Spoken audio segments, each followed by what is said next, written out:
Hello again. We are going to be talking about a special kind of graph today. These are called box and whisker plots. This is lesson 4.6, so let's get started. We need, in any list of data, in order to draw a box and whisker plot, we need 5 numbers.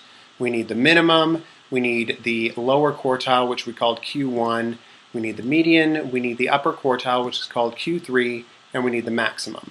So in any list, we need to find those 5 numbers first before we can draw it.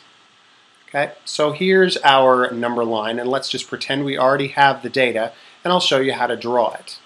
We're going to draw a short vertical line over Q1, the median, and Q3, and they're going to be in that order from left to right, just because of the nature of what those numbers are. There's going to be a dot over the minimum and a dot over the maximum. And those are our 5 numbers. Now here's how we draw the graph. We join the vertical lines together to make a box, and then we join the dots to the edge of the box, and that makes the 2 whiskers in our box and whisker plot. So let's use an example from our previous lesson. We've got 21, 23, 25, 25, 26, 27, 28, 32, and 35. And we had already calculated that the median was 26, the lower quartile was 24, and the upper quartile was 30. Now the minimum is 21, because that's the lowest number in the list, and the maximum is 35. So we have our 5 numbers, we can draw our plot. We're going to draw short vertical lines over the 24, the 26, and the 30. That's those 3 circled numbers there, Q1, the median, and Q3. And then we're going to put dots over 21 and 35, because that's our minimum and our maximum.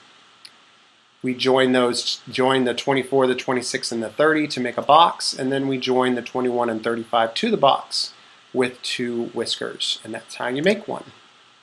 Okay, now what you have represented here, you've actually broken the data into 4 equal subgroups, and each one of those parts represents 25% of the data. So 1/4 or 25% of the data is between 21 and 24. The next 25% is between 24 and 26. Then the next quarter is between 26 and 30, and the last 25% is between 30 and 35. So it just kind of helps you see how the data is spread across the number line. All right, so I could have parallel box plots. So here's the first box plot that I drew, and I didn't change it very much. I don't think I changed it at all.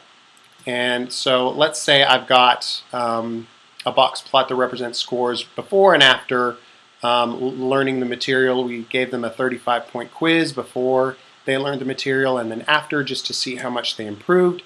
So I'm going to draw 2 box and whisker plots on the same number line, and that's going to tell me a little bit of a story. So the top one is before learning the material, and the bottom box plot is after the material. So we can conclude certain things.